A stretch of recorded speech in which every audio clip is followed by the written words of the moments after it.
Welcome, everyone, to another episode of Positively Trek. My name is Barry, and with me, as always, is Mr. Dan. How you doing, Mr. Dan? I'm doing very, very well, because we're talking Star Trek. It's the highlight of my week. It truly is. It's always nice that you can call me and be like, hey, let's do an episode, and then just a little bit of banter between the two of us, and then we've got one planned.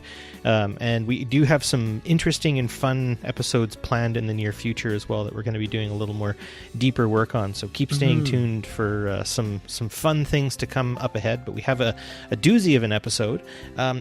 Sometimes the pun intended, the planets align, don't they, Dan? Oh, sometimes you look back on a situation and you're like, that was clearly meant to be. And if you're even not a believer in say, fates or anything like that, sometimes you just look back at the math of it all and you're like, yep, that was a unique event.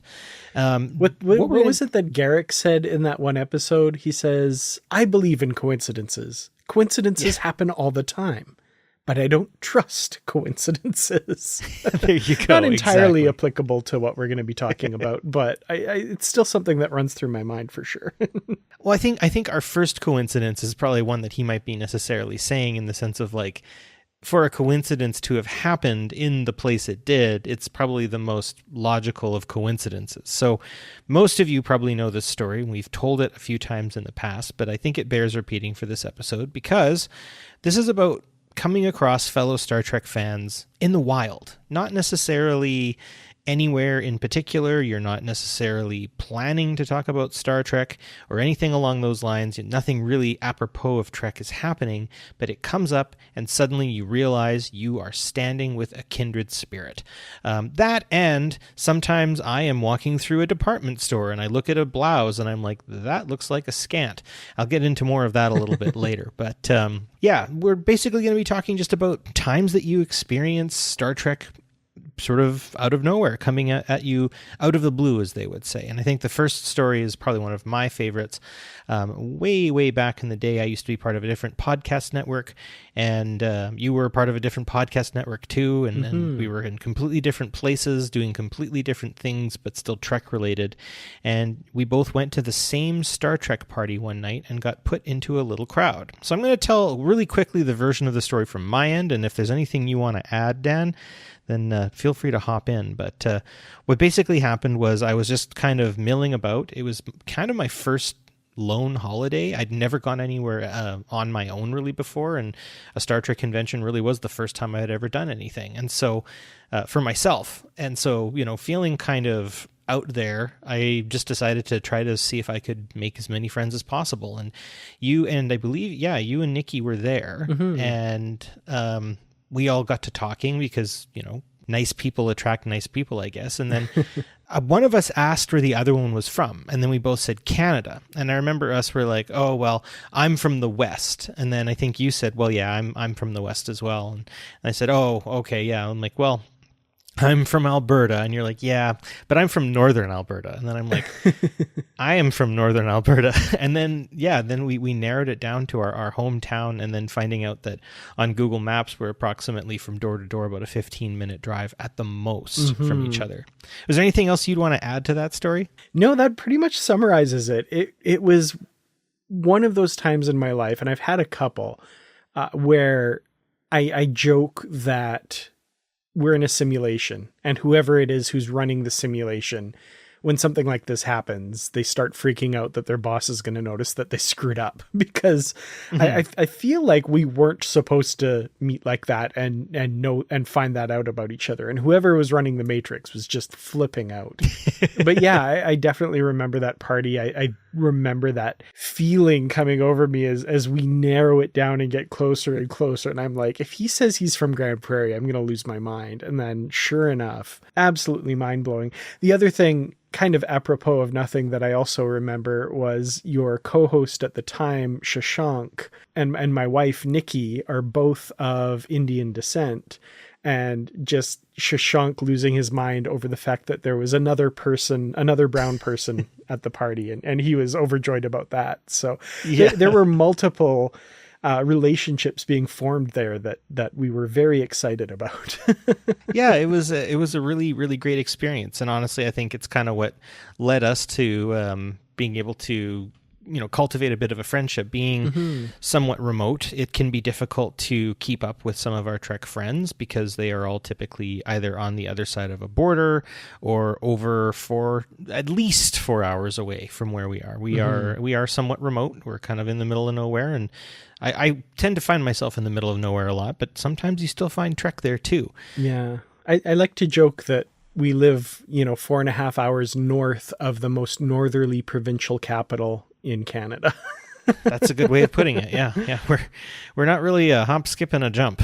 No. and I actually have friends who are planning on visiting from overseas in the coming year, and they're from Scotland. And I'm kind of like, you realize, like, when I pick you up from the airport, you have another 4 hours before you get to my house. And he was like, oh, I guess I'll probably bring another book with me. I'm like, yeah, that's probably a great idea. Yes. It's going to be a long trip.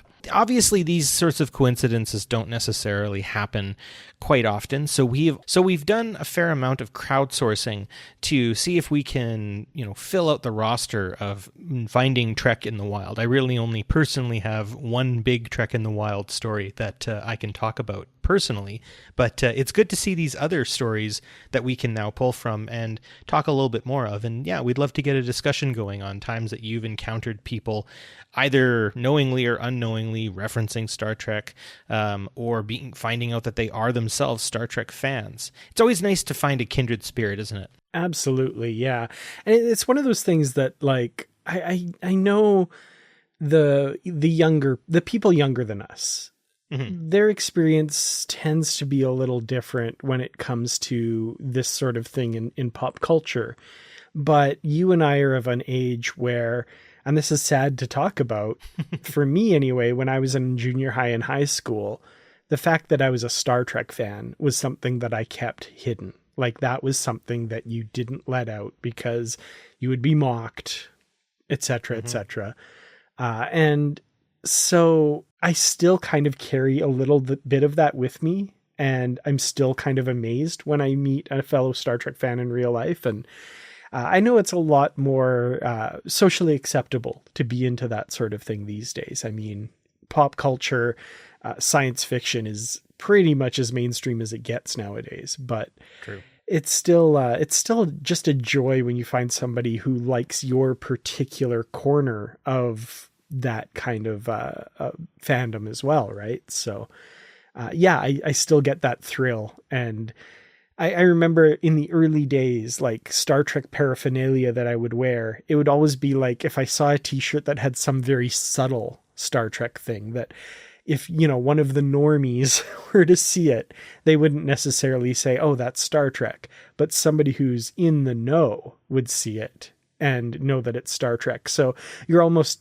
correcting for, like, the creme de la creme of the Star Trek fans, right? The ones who, they're definitely fans. They're not just casual because they recognize whatever really niche reference you're making with your shirt or whatever.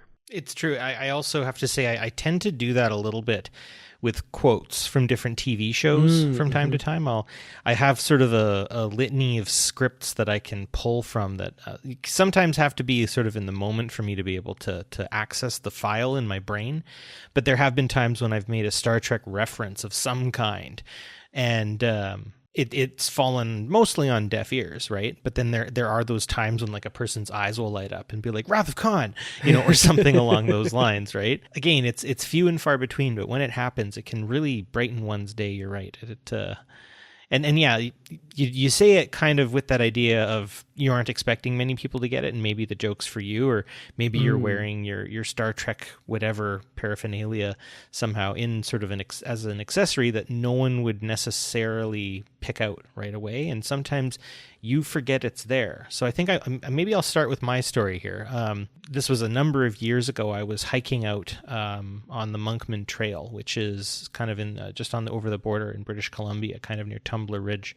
I was with a couple of people, and it was a pretty long hike. Like it's 10 kilometers in, and then 10 kilometers back out before you get to the area that you can keep going, but you need GPS. And so there was one day going in, and then our second day we got to the lake, which is a big lake. It's very pretty.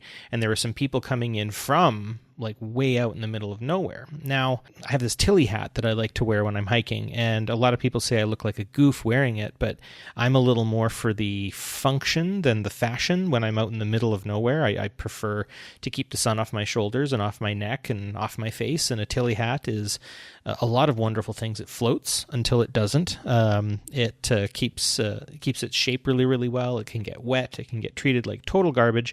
And if it's some kind of defect, you'll actually end up getting it replaced if you send it in to Tilly. And of course, I cannot forget the fact that we now have a character named Tilly too, so that's pretty great.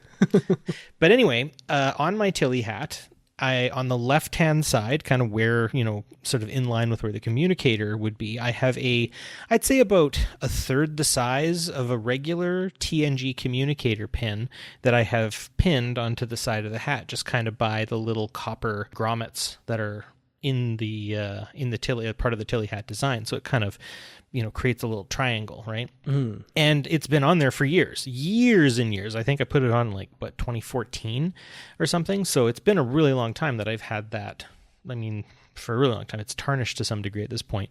But, making this long hike, and these guys come down, and my group had settled down. We were sitting by the fire, and obviously these guys had just come from way out in the middle of nowhere, using GPS to get around. They came, and, obviously we shared our fire with them. And so we're working and all this sort of stuff and doing our thing. And then all of a sudden one of the guys is like, so what away missions have you been doing? Has this one going well? Are you going to be reporting back to the bridge soon?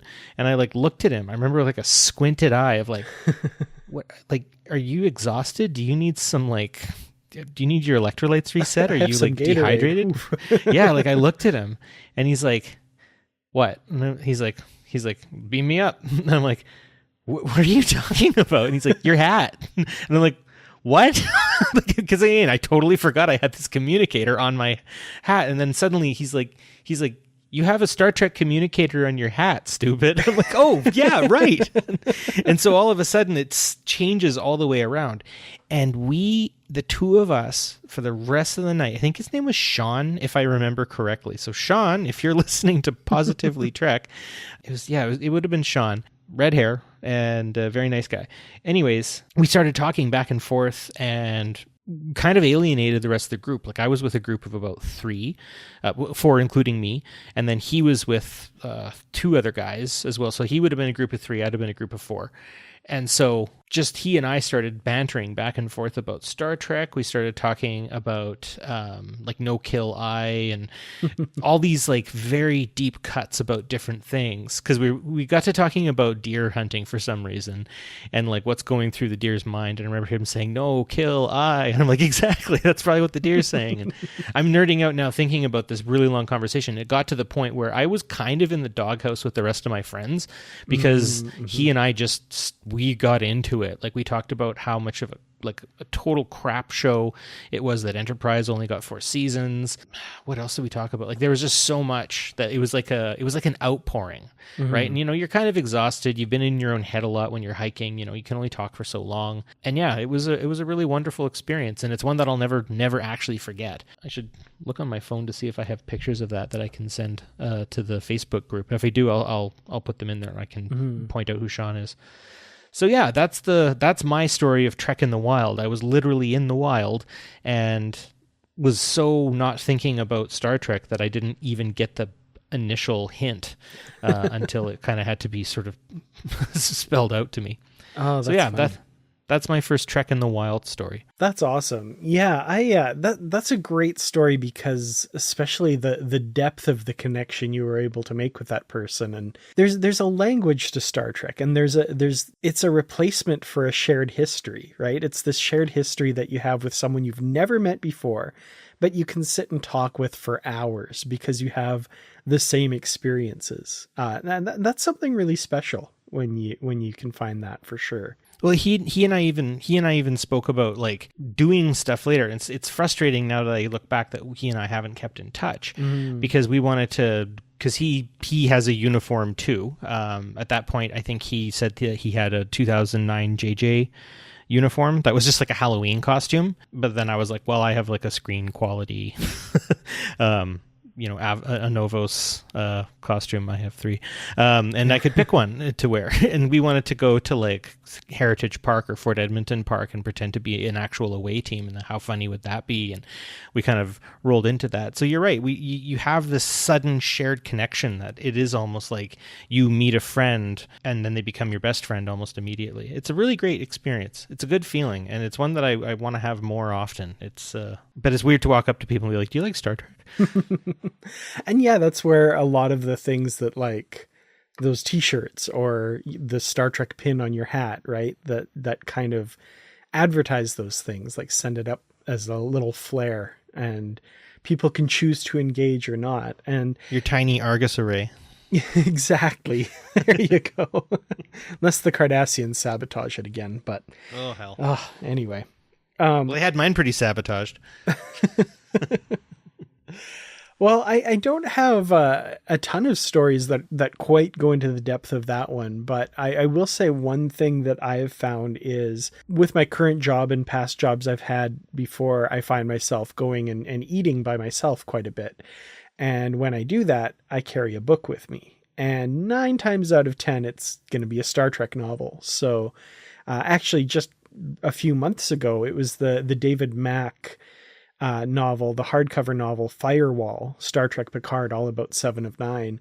And I remember I was finished lunch and I went into a convenience store to pick up something for the road, the drive back to home. And the girl behind the counter noticed the book and started talking about how much she loved Star Trek Voyager and really enjoyed 7 of 9. And, hadn't watched much of Picard yet, but was really curious because 7 of 9 was in it. And we talked a little bit about that. And it's just, it's such a nice little random connection that, I'm totally not expecting to make. Part of where I live in the world and the kind of people that tend to be in the part of the world I'm in. Sometimes if they notice you're carrying a Star Trek book, they'll either ignore you or at worst kind of snicker and roll their eyes. Mm-hmm. Unfortunately. So every once in a while, those pleasant encounters are so nice. And it's like a little Star Trek poster you're carrying around. And if you're reading the books, you're definitely a big Star Trek fan at that point. You've got to be. Well, and here I'm remiss. The reason why this episode exists was because the other day I was buying tickets to see a show with my wife. The two of us haven't had a date in a really long time. Mm-hmm. And so I was like, here's my chance. So I went out and was at the box office buying tickets to the show we were going to go see.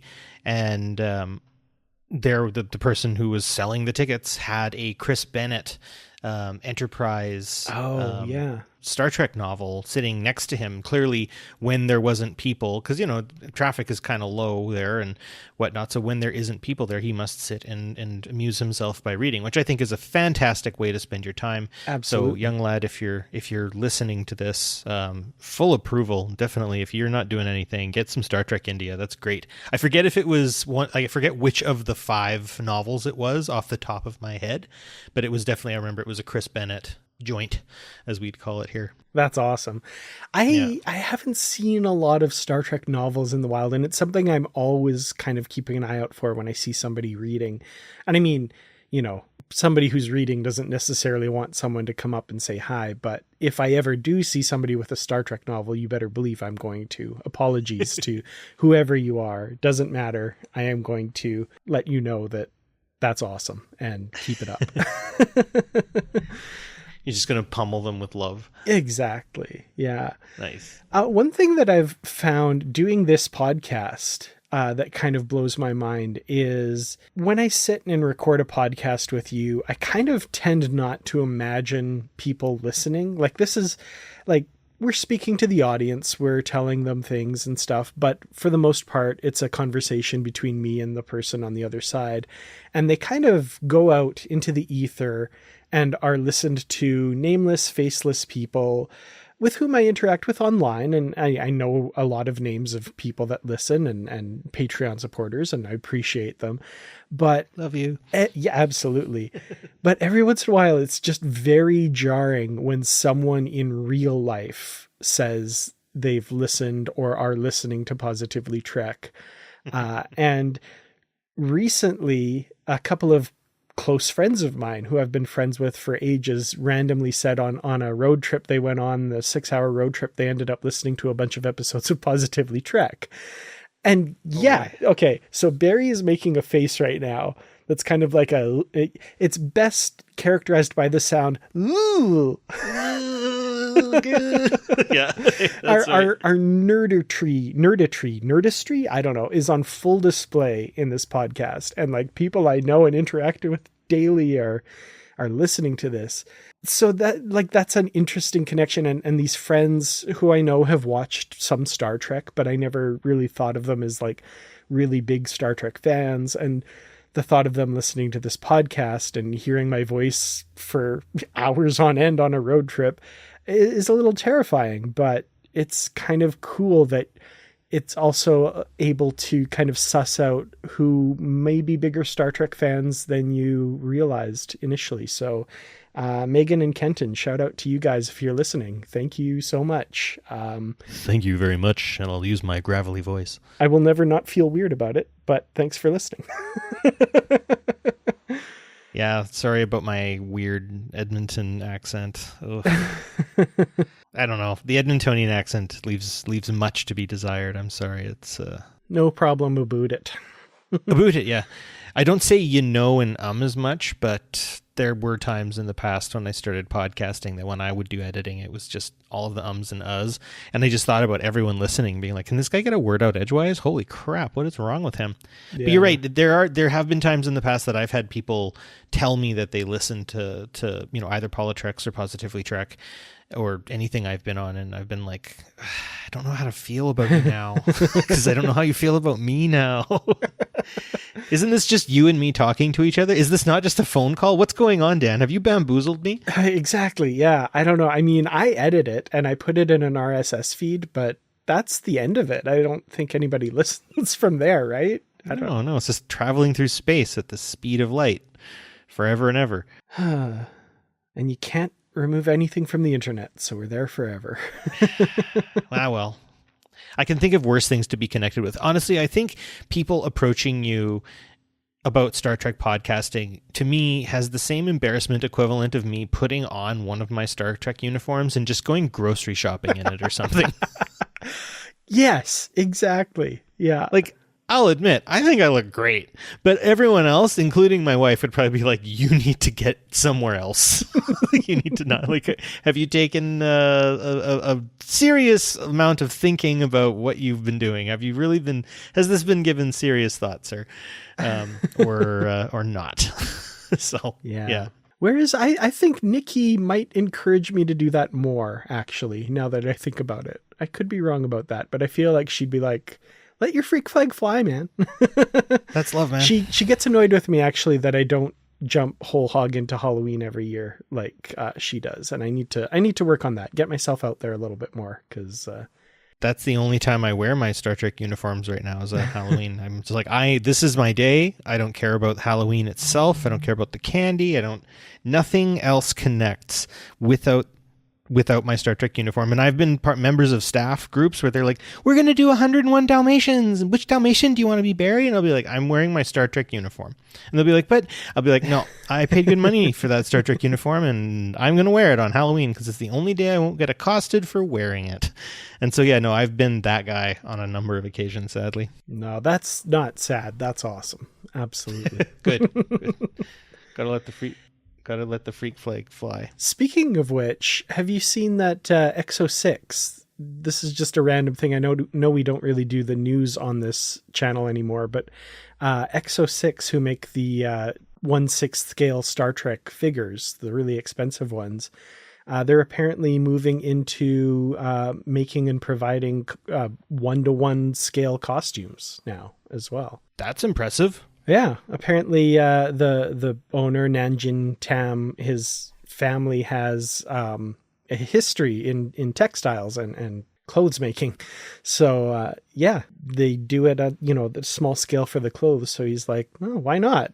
I can do this. I love it. You need to send me the info for that because, yeah. I will, absolutely, yeah. Positively Trek comes to you each week thanks to the efforts of our amazing Patreon members, including our Constitution class supporters Joyce Marin and Paul D. Kinnear. If you'd like to help support the show, simply visit patreon.com/positivelytrek.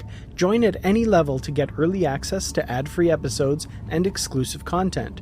For higher tiers, we offer shoutouts, associate producer credits, and more. We appreciate each and every one of our listeners. Thank you so much for listening to this week's episode. Live long and prosper.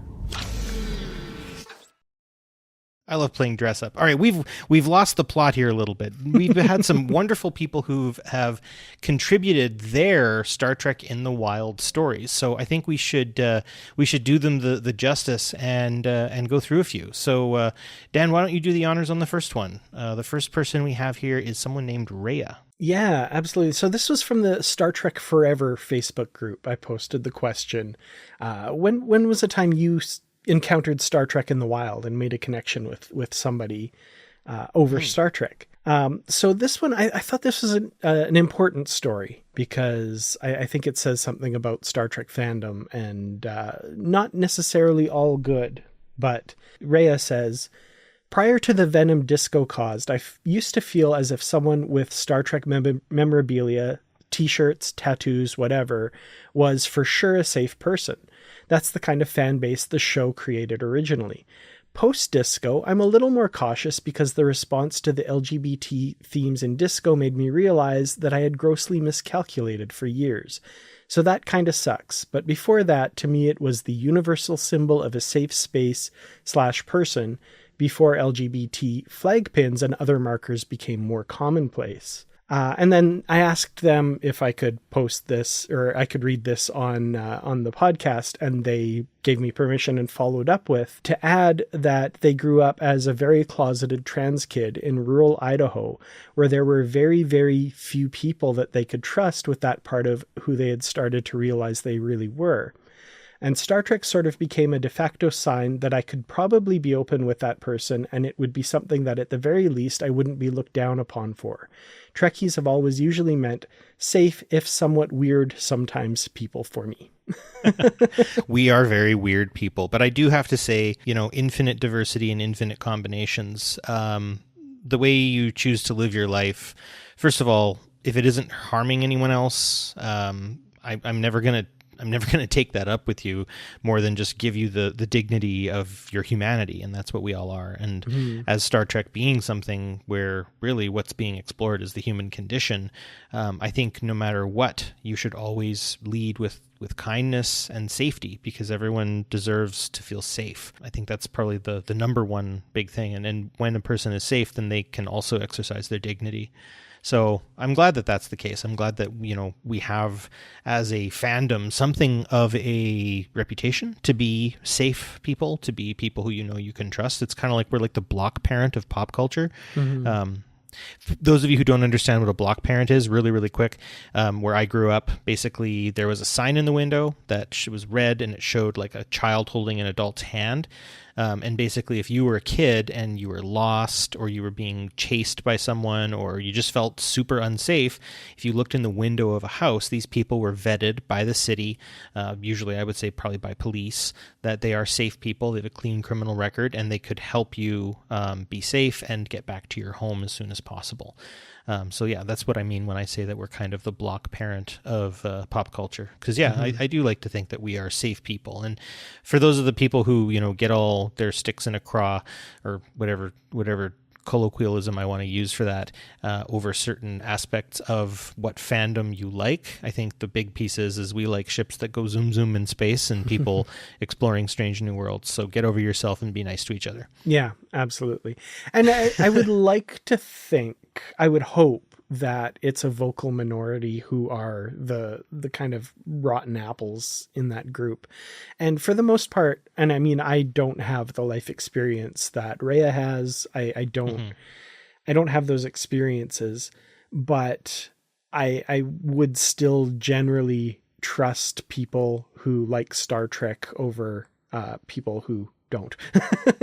But agreed. But also, the winning combination, of course, is Star Trek insignia, paraphernalia, mixed with, you know, a pride pin or, you know, something like that. I gravitate towards those people, and they make me very happy, and they feel like wonderful people. So yeah, I hope more Star Trek fans are like that than like the other kind that get brought up here.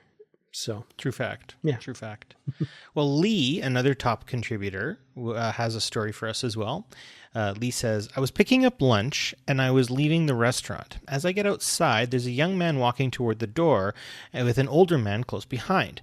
The young man's face lights up and he points at my leather jacket with my Starfleet insignia and says, Dad, look! He told me that he loved Star Trek. Data and Spock were his favorite characters. We talked for about 10 minutes before his father insisted he let me go. Once he'd gone into the restaurant, his father told me what I'd already guessed. He was on the autism spectrum. He thanked me for taking the time just to talk with his son. That still makes me sad. Someone felt like they should thank me for doing something so simple, like talking with their adult child. I think, you know, this clicks in really importantly as well in terms of the anti-ableist nature that I think Star Trek has in a lot of cases. That, you know, we accept all people from all stripes. And if you have certain, you know, if you are on the autism spectrum or something like that, great, you know, infinite diversity and infinite combinations, once again, is super important. And making all people feel welcome and safe, again, I think is super important.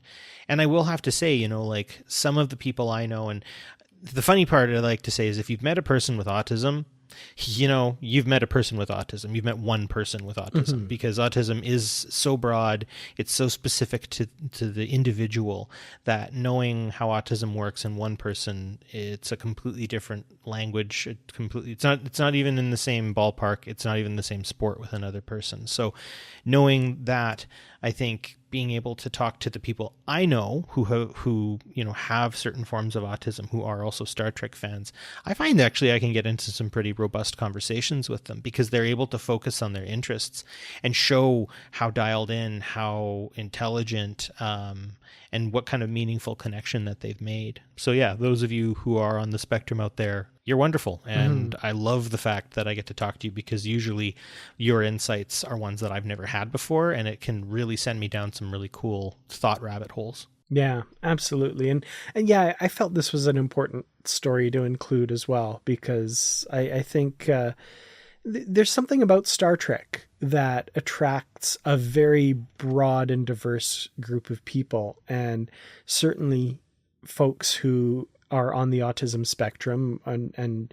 have long been a huge part of Star Trek fandom. And there are characters within Star Trek that very much speak to that experience. And I think that's a great thing. That's a badge of honor that the franchise we love can wear. Yeah, and I would say like this isn't exclusive to autism by any stretch of the imagination, but there are some people who do find, you know, average everyday communication to be difficult, challenging, terrifying. And so for those people, absolutely. well, yeah, there you go. Right. But for those people to be able to sort of have the in already, and, you know, as Rhea had mentioned as well, you know, I can automatically tell this person is safe because I can, you know, mention something like, you know, Darmok and Jalad, and, you know, the other person will say when the walls fell, you know, or something. Sokoth, his eyes uncovered. Yeah, exactly. You know, something along those lines can actually do a lot for that person's state of mind. It can do a lot for their spiritual health. It can do a lot for their you know, feeling of success and accomplishment. And if anything, you should also feel that way too. So 100% Lee, you did exactly the right thing. Good on you, friend. And you're right. We shouldn't live in a society where people have to thank, but also, you know, take the W. That's mighty great of you, and keep up the good work. Absolutely. So a little bit of a lighter story. I like this one from Charlie. Charlie writes, I check Craigslist for nearby yard sales on the weekend nearby since I don't drive. Checking this weekend, someone had a yard sale and had posted pics. They had a brand new science officer messenger bag in the photos, but they were on the whole other side of town, 3 hours by bus. Well, it so happens my friend who drives was in from out of town. We sped over to the other side of town. I actually changed my shirt to a Star Trek shirt, inspired as I was. When we got there, the bag was visible from the car. I ran out of the car to the bag and grabbed it and was like, mine, mine, mine. I startled the ones having the yard sale. Then I get to talking, and the whole family are Trekkies. And once again, I asked if I could include this on the show, and they said yes, and added a bit more to the story again. So they say, I saw the garage sale ad on Craigslist and had seen the bag in the ad. I normally would never do this, but I wanted it so bad I sent an email asking if they could hold it. They didn't even see the email before I got there. That's how fast I was. But now that they have my email, they're going to let me know anytime they have another garage sale. So I think that's great. That's wonderful. You've made a connection. And, you know, us Trekkies tend to have a lot of memorabilia and cool stuff. So, hey, you've got an in. That's awesome. You've got an exclusive in that, you know, if it's something you already have, you know, help a brother out. Exactly. Yeah, I do find going to garage sales and finding Trek stuff has been good. One of the Trek things I have, I actually somewhat, so thinking about it, I have a TNG command uniform that I got, but it was from an estate sale, or at least that's what I found out it was basically.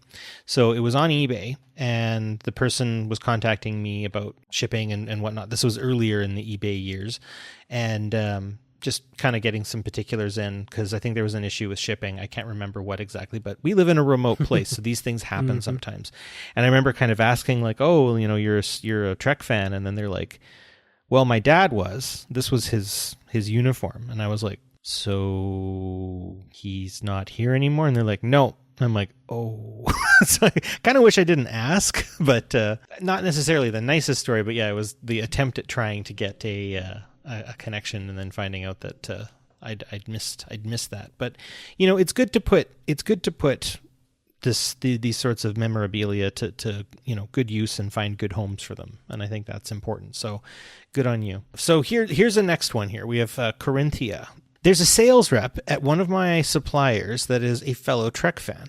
I don't even remember how we started talking on the subject, but it's one of my favorite parts of placing an order from this particular company now. I convinced him he needed to watch Strange New Worlds, and he loved the first season. And before he got too far into season 2, I told him he should start Lower Decks to appreciate the crossover episode. He had trouble getting it on DVD, and I wound up mailing it to him as a gift. In return, he surprised me at Christmas with a vintage TOS trivia game, Happy Connections Through Trek.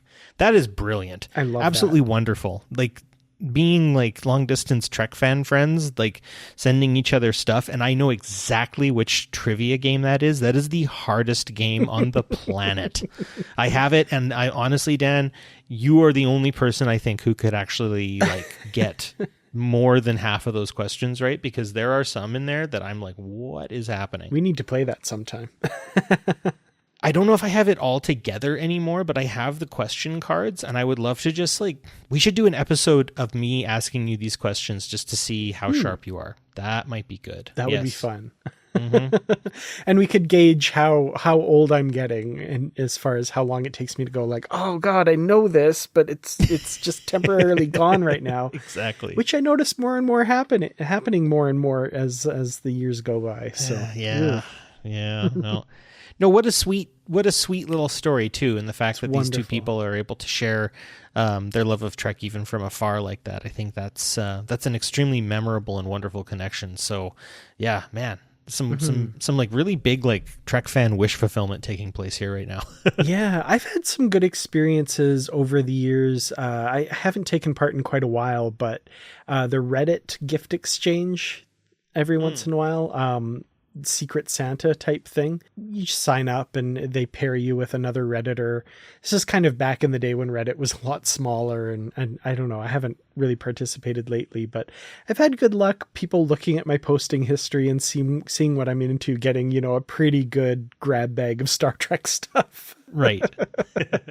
So yeah, there's lots of really cool people out there, and I love that this relationship has evolved to that point, exchanging gifts and doing that. That's awesome. Also, shout out to Paramount for being savvy with that crossover episode. You see what they're doing there, right? Like, oh, Absolutely. let's watch our other show too. Yeah, well, it's good marketing. Yeah, absolutely. Too bad they canceled Lower Decks. Anyways, let's move on to something positive. Here. So this one is from Rich, and there's a very specific reason I included this story. And their story goes, I have a friend who wears his USS Enterprise NCC 1701 cap quite often. Every once in a while, a stranger will say, "Thank you for your service." I play in a community band, and we sometimes wear black tuxes for performances. At one concert, I noticed the musician sitting next to me was wearing Star Trek cufflinks. That led to some fun discussions. Okay, so first of all, the USS Enterprise cap, thank you for your service. That's hilarious. But the Star Trek cufflinks, I think I know the ones you're talking about. And I actually ordered a pair prior to my wedding in 2020. And they arrived, unfortunately, a week late. So I was not able to wear them with my wedding suit. But I do have them, and I love them. And I just need another excuse to wear a tuxedo sometimes. So yeah, they're gorgeous. Or there's a few different ones, but the ones I have are just little Star Trek deltas, of course. And I absolutely love them. So I can picture those. That's awesome. Yeah. I just have like this idea of a person, if they say thank you for your service, and the person starts thinking of like the Battle of 001 or something like that. Oh. They told us that we had to stay, but Picard had other ideas. We went in, we saved the Defiant. It's a tough little ship. But the Admiral's ship was destroyed. I don't know why we didn't worry about that. Well, you know. And then I went to the past and met my great-great-grandmother. It was really weird. Probably more than great-great, actually, thinking about it. It'd be like great-great-great. Oof, yeah. Unless it was a Vulcan crew member and it was they met up with Vulcans who were conducting... No, they met up with the Vulcans that landed on the ship at the end of the movie. That makes sense. Yeah, maybe they met themselves. Who knows? Hey, there you go. All right, last one here, and I think this one is a good one to end on. It's cute. During a studio break, so Eric must work at a studio of some kind. During a studio break, the director of the film that I was working on noticed something on my backpack and stopped the whole production to ask, "Whose bag is this?" Because he saw the Star Trek Future Imperfect badge on it and wanted to know who the fellow Trekkie was. That was me. I was the Trekkie. The director, Ben Stiller. So that's pretty funny that famous people who also like Star Trek. That's always a really good connection. I mean, I only have meeting Star Trek actors at STLV, and they're kind of automatically fans, so it doesn't really count. Mm-hmm. But you can always have good interactions, and it's fun because you kind of meet the person more so. I always think about when I met Nicole DeBoer and we just talked about her kids while we were walking towards like the convention space at the Rio. It was a really like honest and heartfelt conversation about kids and having kids and why kids are awesome. Yeah. Oh, that's really cool. Celebrities that love Star Trek. There's an episode idea. But I think so. But yeah, Ben Stiller, famously a huge Star Trek fan. I think his production company called, is it Red Hour Productions? And it's specifically named after the Red Hour from Return of the Archons in the original series. Wow, very deep cut. Big time deep cut. I might be mixing up my celebrities who like Star Trek, but I think Ben Stiller owns something like the original Gorn head or something from Arena. Like he's a big time Trek fan. Huh. I don't think he's ever been on Star Trek though. No, he hasn't. And I think that needs to happen, right? People still like Ben Stiller, right? Yeah, come on. Oh yeah, Red Hour Productions, yeah. Huh. Yeah, you'd be surprised who winds up liking Star Trek. That's always an interesting little connection. I hope that Eric had a nice little conversation with Ben Stiller about that, and maybe talked a little bit about TOS or something. That would have been pretty nifty. Absolutely, yeah. Holy cow! That's kind of the dream, right? To have some piece of Star Trek memorabilia that attracts the attention of, someone famous, I guess. I don't know. I'm not a huge like starstruck person, but it's still kind of cool to make connections with the connected, right? I'm not going to say that, like, when I've gone to the Star Trek conventions, getting to have like a happy interaction with a star doesn't kind of put a spring in my step, right? Like, I got to talk with George Takei once as well, and he like recognized me when we had gotten off of, like, he had been doing a bigger thing, and I'd spoken to him in the larger like panel with like thousands of people at the main auditorium, and then later at like the photo shoot, he looked at me and was like, "You're that teacher. We need more teachers like you." So that was pretty cool to suddenly have him like remember my face. And then awesome. And then his publicist tried to pick me up. That was really funny too. But anyway, I'm like flattered but spoken for. No, it was a good little connector. And it put a spring in my step. I don't necessarily take any like, I don't sleep better because I got recognized by a movie star or anything like that. And I'm almost certain he won't remember me. But yeah, no, those little interactions can make a person feel good. And I mean, famous people are famous people are famous people. And sometimes it's cool to be noticed by them. Yeah, absolutely. I had kind of a similar interaction with Denise Crosby at an STLV actually, and it was she recognized me from earlier in the day and stuff, and something I had said. She's like, "Oh yeah, you're the guy." I can't remember. It was quite a while ago, but it's a nice little feeling for sure. I have a slightly backward story, and I've almost certainly told this one again. So when I was waiting for Nichelle Nichols to get a picture with her, obviously this was my first STLV experience back in 2016, 2017. The guy who was manning her table was from Edmonton. And so when she left for a break, I was next in line, and he and I got to talking, and he wound up being like, "I'm going to be walking away here in a minute." He's like, "You sit down." And I'm like, "Well, he's just come over here and sit down." And so I did, and I had to wait a while. And then she came back and sat down next to me quite gingerly, and they weren't letting people in yet. And I got to have like an extra conversation with her long before she had more people come in, thanks to this guy and the fact that we were both from Edmonton. And we both like we started talking about the Space Science Center. People from Edmonton will know what I mean when I say the Space Science Center. I think it's called the Telus World of Science now, or something silly like that. It's been called that for probably 20 years now, but I still call it the Space Science Center. Yeah, the Edmonton Space and Sciences Center. That's, exactly. Yep. Yeah, and it's the weirdest shaped thing in the world. It's supposed to be a ship, but it looks, I don't know. I don't even know what it looks like. Kind of looks like a heater, like a floor heater, kind of. But yeah, she ended up talking to me about all these different things. She talked to me about talking with, I think it would have been Bobby Seale from the Black Panther Party. She told me her story about when she talked on the phone with Martin Luther King Jr. And then we got to talking about my grandma, who was sick at the time. And I kind of mentioned that I'd missed her because that was the last person I saw before I went to the convention. And then she said that she would be my convention grandma. No, that's amazing. It was very sweet. I got to hug her. It was pretty wonderful. And I have her autograph, and it's so good. Yeah. I have a couple of autographs from her just because I couldn't not get in line for her autograph again when I was encountered her again at a later convention. But my photo with her is one of my favorite possessions, and my encounters with her were short and fleeting, but so meaningful. And she was such a wonderful human being.